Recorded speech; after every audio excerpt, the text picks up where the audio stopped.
بسم اللہ الرحمن الرحیم۔ السلام علیکم ورحمۃ اللہ وبرکاتہ۔ محترم ناظرین، آج کی ویڈیو میں لیلا اور مجنوں کی لازوال محبت کا آغاز کیسے ہوا بتایا جائے گا، اور ویڈیو نہایت ہی دلچسپ ہے، لہٰذا ویڈیو کو اینڈ تک لازمی سنیے گا، اور جو ہمارے چینل پر نئے ہیں تو پلیز چینل کو سبسکرائب کر دیں اور ویڈیو کو لائک کر دیجیے۔ الازہر یونیورسٹی کے شعبہ اردو کے سربراہ ڈاکٹر محمد ابراہیم المصری اپنی کتاب لیلا مجنوں میں لکھتے ہیں، لیلا مجنوں کے شدید عشق و محبت کی کہانی کو فرض داستان نہیں ہے، بلکہ یہ صدی کا سچا واقعہ ہے جو عرب کے شہر نجر کے علاقے میں رونما ہوا اور لازوال بن گیا۔ وہ لکھتے ہیں کہ مجنوں ایک مالدار نجدی قبیلے بن عمر کے سردار کا بیٹا تھا۔ وہ ایک خوبصورت اور خوش گفتار نوجوان تھا۔ ناظرین، مجنوں کا اصل نام قیس ملعون بن مزاحم تھا، جو عرب میں آج بھی قیس کے نام سے لکھا جاتا ہے۔ عربی زبان میں مجنوں کو عمومی طور پر پاگل، دیوانے اور عاشق کو کہتے ہیں۔ لیلا کا نام لیلا بنت مہندی بنت سعد تھا۔ عربی میں لیلا رات کے لیے استعمال کیا جاتا ہے۔ محققین نے اس کا معنی سانولی رنگت میں بھی لکھا ہے۔ ناظرین، کئی مصنفین نے اپنے قصے میں لیلا کو سانولی صورت والا بنا کر پیش کیا، اور یہ بات مشہور ہے لیلا کالے رنگ یعنی سیاہ رنگت کی تھی۔ لیلا کو عربی میں نشر کے لیے استعمال کیا جاتا ہے، اس لیے لیلا کا کالا ہونا خلاف واقعہ بات بھی ہو سکتی ہے۔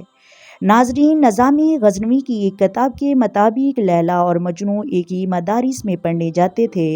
انہیں باہمی الفت پیدا ہوئی اور مجنوں کی توجہ تعلیمی پڑھائی کی بجائے لیلا کی طرف ہوتی۔ اس طرح استاد سے اسے سزا بھی ملتی۔ اگر استاد کی چھڑی مجنوں کے ہاتھوں پر پڑتی تو لیلا کو درد ہوتا۔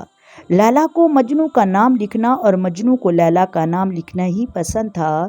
استاد نے یہ بات لیلا اور مجنوں کے گھر والوں کو بتائی، جس پر لیلا کے مدرسے جانے پر گھر سے نکلنے پر پابندی لگ گئی۔ اسی طرح وقت گزرتا گیا اور ایک دن پھر مجنوں کی نظر لیلا پر پڑی۔ یوں ہی بچپن کا عشق دوبارہ بڑھتا گیا اور مجنوں ایک بار پھر بے چین رہنے لگا۔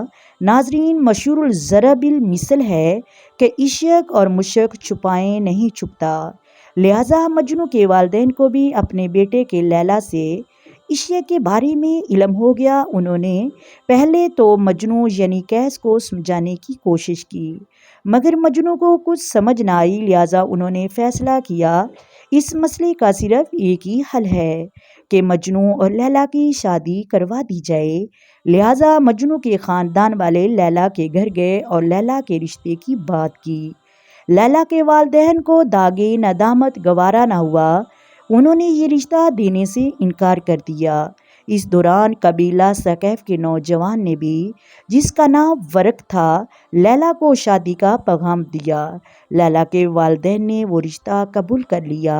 مجنوں کو جب اس بات کا علم ہوا تو وہ بیمار ہو گیا، اور اس کے والدین نے چاہا کہ اس کی شادی کسی اور خوبصورت لڑکی سے کروا دی جائے، مگر مجنوں لیلا کی محبت میں اتنا درد رکھتا تھا کہ واپسی ناممکن تھی۔ رفتہ رفتہ مجنوں کی حالت ایسی ہو گئی، اسے اپنے تن بدن کا ہوش نہ رہا۔ لوگوں نے مجنوں کے والد کو محشور کر دیا کہ وہ اسے مکہ مکرمہ لے جائے اور بیت اللہ کی پناہ میں چھوڑ کر دعائیں مانگے۔ مجنوں کا باپ الملوک مکہ مکرمہ لے گیا اور حرم شریف میں اسے کہا کہ کعبے سے لپٹ کر لیلا کی محبت اور اس کی نجات کی دعا مانگے۔ اس کے جواب میں مجنوں نے یہ دعا مانگی کہ پروردگار مجھے لیلا اور اس کی قربت عطا فرما۔ تو الملوک مجنوں کو واپس لایا گیا۔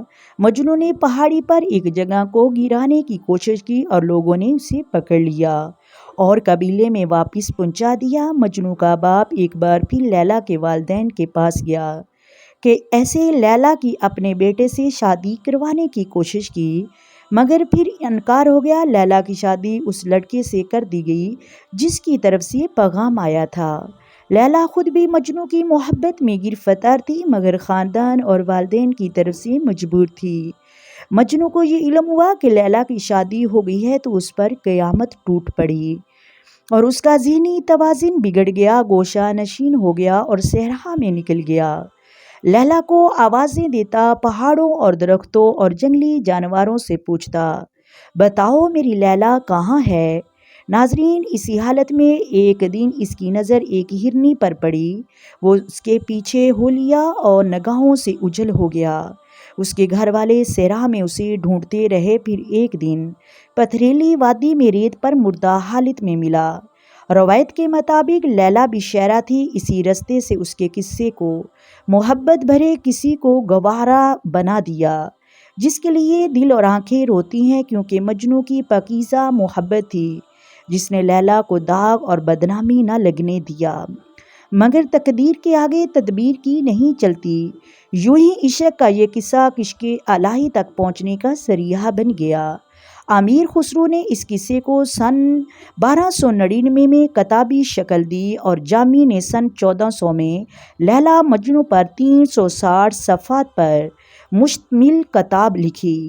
محترم ناظرین، سعد شیرازی جسے بڑا فارسی شاعر نے اس قصے کو سن 1530 میں لکھا، اور بلے شاہ فرماتے ہیں، کیتا سوال میاں مجنوں نو تیری لیلا رنگ دی کالی ہے، دتا جواب میاں مجنوں نے تیری اکھ نہ ویکھن والی ہے۔ قرآن پاک دے ورق ہیں چٹے، اتے لکھی سیاہی کالی ہے۔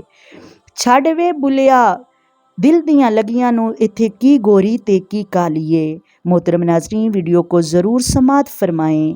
آئیں مل کر آقا دو عالم نور مجسم سرور کائنات صلی اللہ علیہ وآلہ وسلم کی ذات پر درود و سلام کے نذرانے پیش کریں۔